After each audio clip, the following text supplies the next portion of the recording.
বহুতৰ মনত এটা প্ৰশ্ন হয়, দৈনন্দিন জীৱনত আজিকালি আলোচনাও হয় বিভিন্ন মাধ্যমত, যে গ্ৰহণৰ সময়ত, বিশেষকৈ সূৰ্যগ্ৰহণ, চন্দ্ৰগ্ৰহণৰ সময়ত কিছুমান বিশেষ নীতি নিয়ম পালন কৰিব লাগে।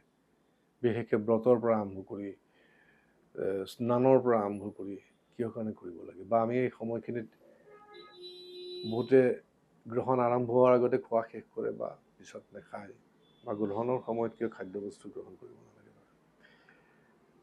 আচলতে সূৰ্যগ্ৰহণ, চন্দ্ৰগ্ৰহণৰ প্ৰক্ৰিয়াটোতো আপোনালোকে গম পায় যে এটা গতিত যেতিয়া গৈ থাকে, সেই 5টা এলিমেণ্টছ, গোটেই বস্তুবিলাকৰ অগ্নি, পৃথিৱী, বায়ু, জল, আকাশ তত্ত্ব, তাৰ পৰাই আমাৰ শৰীৰটো গঠন হৈছে, তাৰ পৰাই বিভিন্ন ইন্দ্ৰিয়বিলাকৰ গঠন, তাৰ পৰাই মন, বুদ্ধি, অহম। গতিকে 5টা এলিমেণ্টছৰ যদি তত্ত্ববিলাকৰ মাজত যদি ইম্বেলেঞ্চ হয়, তেতিয়া এই গোটেই বস্তুবিলাকতে পঞ্চ ইন্দ্ৰিয়ৰ পৰা মন, বুদ্ধি, অহম, এই গোটেই বস্তুবিলাকলৈকে তাৰ প্ৰতিক্ৰিয়াটো হয়। আৰু যিহেতু আমাৰ বডিটো এটা কেমিষ্ট্ৰি,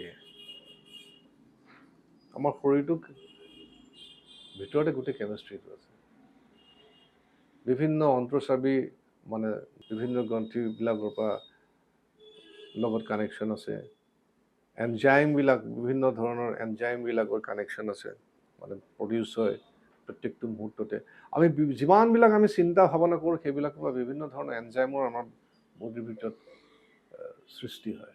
আজিলৈকে ৰিচাৰ্চ চলি আছে। সেইটো কাৰণে আমি যে কওঁ নিগেটিভ থটছ বা নিগেটিভ চিন্তা কৰিব নালাগে। নিগেটিভ চিন্তা আপুনি যিটো চিন্তাই নকৰক কিয়, এটা ৰিয়েকশ্যন ভিতৰত হয়, তাৰ পৰা এক ধৰণৰ ৰাসায়নিক দ্ৰব্য প্ৰডিউচ হয়। আৰু ঈশ্বৰৰ লগত যেতিয়া সাধনা হয়, তেতিয়া অমৃত বৰ্ষণ হয় বুলি কোৱা হয়। বিশেষকৈ খেচৰি মুদ্ৰাত যেতিয়া, সেইটো বাৰু এতিয়া ডিছকাছ নকৰোঁ, সেই সময়ত অমৃত বৰ্ষণ হয় বুলি কোৱা হয়, সকলো ৰোগৰ পৰা মুক্ত কৰে।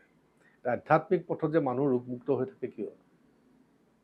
যে আধ্যাত্মিকভাৱে যেতিয়া ঈশ্বৰৰ লগত কানেকশ্যন হয়, তেতিয়া সেই অমৃত এনজাইম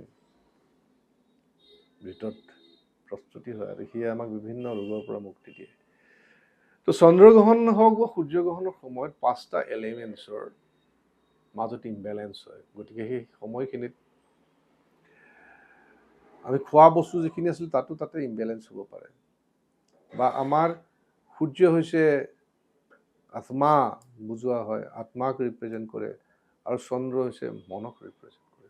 আৰু এই সময়খিনিত আমাৰ বিভিন্ন তত্ত্ব, বিশেষকৈ অগ্নিতত্ত্ব আৰু জলতত্ত্বৰ মাজত এটা খুব ইম্বেলেঞ্চ এটা প্ৰক্ৰিয়াৰ সৃষ্টি হয়।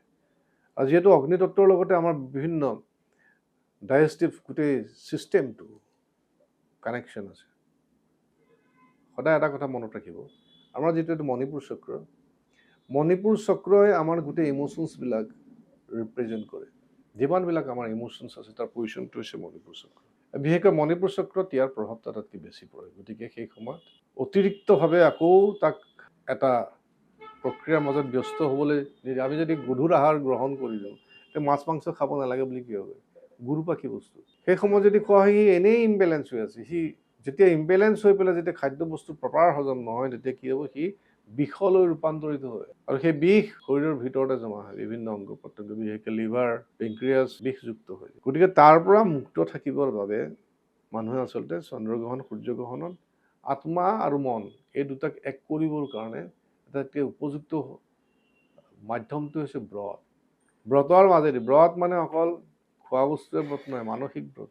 বিভিন্ন নিগেটিভ থটছৰ পৰা আঁতৰ হৈ সেইদিনাখন আটাইতকৈ উপযুক্ত সময় বুলি কোৱা হয় সূৰ্যগ্ৰহণ আৰু চন্দ্ৰগ্ৰহণ, কাৰণ এই সময়তে আমি মন আৰু আত্মাক এক কৰি সাধনাত ব্ৰতী হ'ব পৰা যায়।